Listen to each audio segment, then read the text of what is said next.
Hello everyone. So today, for a special request, because I've had a couple of viewers who've had problems doing the Sweet Baby Rays barbecue sauce. Now I've done this several times on my own and I've never had an issue. But what I thought I'd do is put together a step-by-step and try and give you more details and explaining what I'm doing as I do it a little bit more, with the hopes that you will have success with it. So I'm going to do just 1 cup this time because I got other things to put in the freeze dryer. So I got my Sweet Baby Rays here. Let's do a cup of that.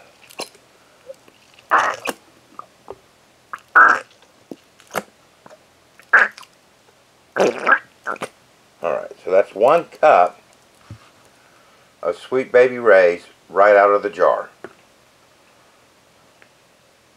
And I put that in my bowl. This is room temperature, by the way, the Sweet Baby Rays. I don't know if that makes a difference, but whenever I've done it, it's always been room temperature, i.e. not out of the fridge, the bottle. Now to this, I'm going to add hot water. I'm taking the hot water from my water cooler, but let's see how hot the water is. 172 degrees is what my that's the temperature of my water. I'm going to put 1 cup in there, get a spoon, and we're going to dissolve that in that hot water before I add more water. Okay, so that's 1 cup of hot water I've added and dissolved. I've now got another cup of hot water from the same dispenser, so it'll be the same temperature. Mix that up.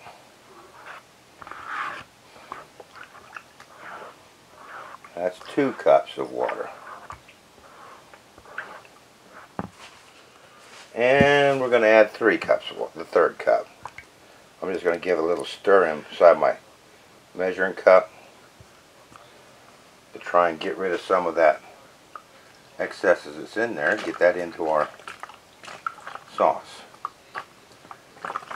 Alright, so that's 3 cups of hot water to 1 cup of barbecue sauce. Now, you might ask, well, why are you using hot water? The first ingredients on Sweet Baby Rays is high fructose corn syrup. So I want to make sure that that syrup gets totally dissolved and incorporated into the water. If we use cold water, perhaps that might be a problem, and perhaps that is why your stuff is drying sticky, because the corn syrup is not being diluted enough. I mean, I'm just shooting in the wild dark here. I really don't know, but I'm guessing that might be one of the issues. So that hot water has dissolved all that Sweet Baby Rays. Let me clean up my mess here. Now, let me move my camera over, because we are going to pour this into the tray, but we're going to do that in the freezer, because it's a medium freeze dryer, and a freeze dryer tray holds 4 cups. So let me reposition. I'll be right back. Now it's going to be a little bit awkward to do with my camera right there in the way. But what I'm doing, hold on. Let me get my bowl in there.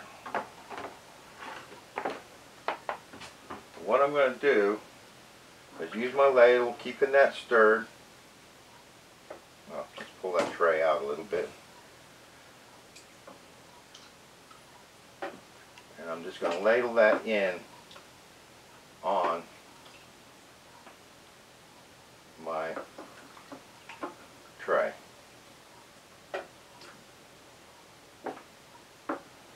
Like such.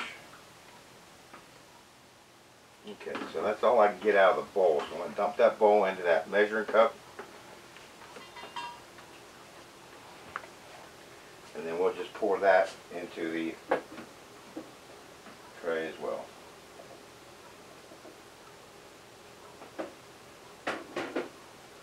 And that's all there is to it. I'm going to shove that in gently to the back. And I'll reposition my camera and I'll get back to you here in a second. We'll explain one. Okay, so my Sweet Baby Rays has been in the freezer for 24 hours. So what I'm going to do is I'm going to press start. I'm going to put liquid. And I'm going to put pre-frozen. That's going to count down for 30 minutes. And in 30 minutes it'll tell me to put my food in. I'll probably wait 45 minutes. That way I know this chamber is nice and cold. I wish it showed the temperature up here, but it don't. So it's kind of a guessing game right now. But when that point comes, I'll show you how to tell. So we'll see you in about 45 minutes. Okay, so just to be clear, I still have not put my food in and my barbecue sauce into the freeze dryer. But what we did was we pre-froze the chamber, and that counts down 30 minutes. At 30 minutes, it gives you this screen here and starts beeping, and it's telling me to add my food. I ignored that for a further 15 minutes. So now, as you can see, it is at 45, or coming up to 45 minutes. Now I will put my food in the freeze dryer. The reason I did that extra 15 minutes is now I know that chamber is nice and cold. Okay, I'm going to press start. The food is in the chamber. It says to close the drain valve. The drain valve is closed, and press continue. See what the temperature is in there now? It's 17 degrees. That makes sure that my barbecue sauce did not have any chance to thaw out or start to thaw out. So now we'll just let it run. When that gets to, I think it's about 10 degrees, the pump will kick on. I'll watch that until the pump kicks on, and I'll make sure my door seals nicely. And next time you'll see this, it'll be coming out of the freeze dryer. I think, unless something happens during the process, in which case I will come back and show it to you. Alright, we'll see you then. Okay, so it is 8 o'clock at night, and as you can see, it's been 24 hours and 50 minutes, and it flipped over to final dry recently, and I got 8 hours. So in 8 hours, I'm going to be going to work. And plus, like I said, with that barbecue sauce, you want to go at least 40 hours. So, it's 8 o'clock at night now. So if I bring that up to 24 hours, that'll give me till 8 o'clock tomorrow night, which is after work. So that's what I'm going to do. I'm going to add time and bring that up to 24 hours.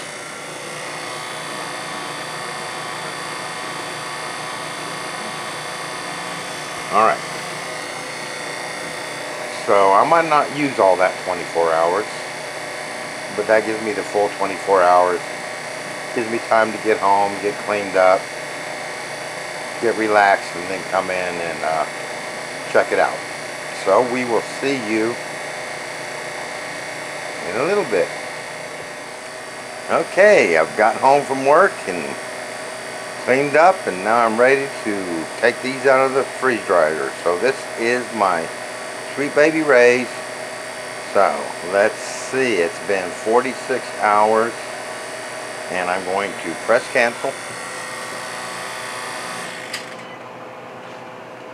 and I'm going to open the drain.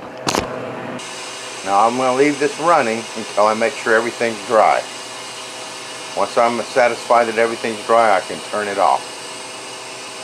Well, that is disappointing. My trays are absolutely freezing cold. So, that is going back in. I don't know what happened there. That's the first time that's ever done that. But more dry time. Continue. It says the pump will restart in 58 minutes. So I'll see you. I'm going to let this run, and hopefully those trays will warm up. Those are absolutely freezing cold. I'll see you in a little bit while we figure out what happened. Okay, let's try this again.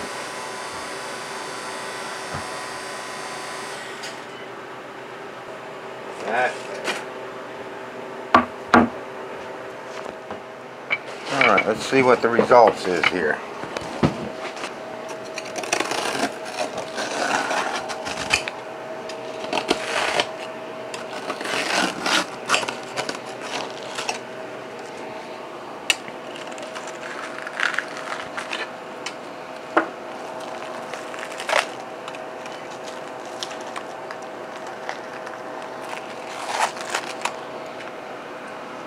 Now this is still warm,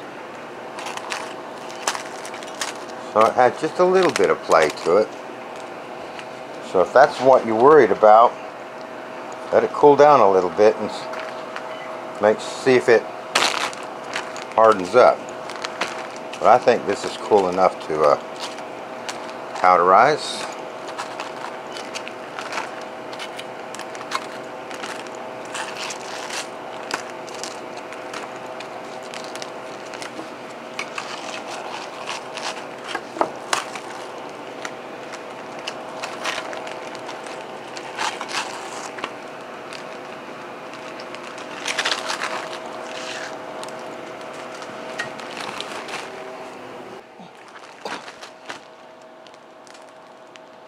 So let's give it a go.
There you have it.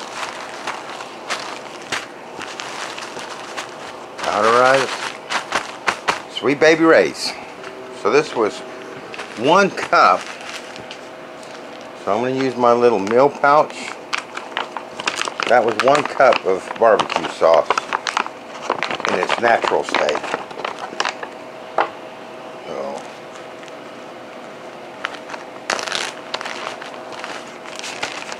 let's see if we can do this without making a mess.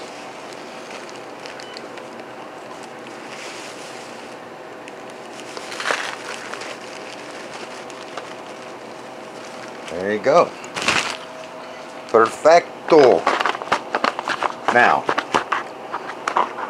last time I did this on video, I put an O2 absorber in there, and it did get hard, which is no problem because when I used it, I just can crush it again and repowderize it. But if you think about it, barbecue sauce is mostly sugar. And research on the internet says that with sugar, you do not want to put an O2 absorber in there for that very reason. It goes hard. So like if you're putting away 5 pounds of sugar in a bag, you wouldn't want to put an O2 absorber in there. So I'm not going to put an O2 absorber in this. I'm going to heat seal that just like it is, and we'll put that away for long-term storage. I'm thinking that that would make a very nice rub on a roast, a dry rub. Gosh, I bet that would be fantastic. So, I hope that this video helped you out a lot. I hope I went into more detail of how I achieved that. But I've shown you that it does work. Again, I mean, I didn't do anything special. Out of the freeze dryer, into the bag, and rolled it out. It's a long run, so you have to be prepared for that. My oil, I can see in the side glasses, turned a little darker. That's from the acid in the barbecue sauce, probably the vinegar. And that will all filter out. I'm not too worried about that. I use Dairyland because I have the old style pump. Now, if you have a Premier pump, Harvest Right tells you do not use Dairyland. But I do have the older pump, so I use Dairyland, which keeps my pump clean. So I have no fears about that filtering out in my oil. So, once again, I hope I helped you out. If you have any more questions about something I didn't cover in this, let me know, and I'll try and answer you if I have an answer. If not, I'll let you know. Thank you very much for watching, and I'll see you next time.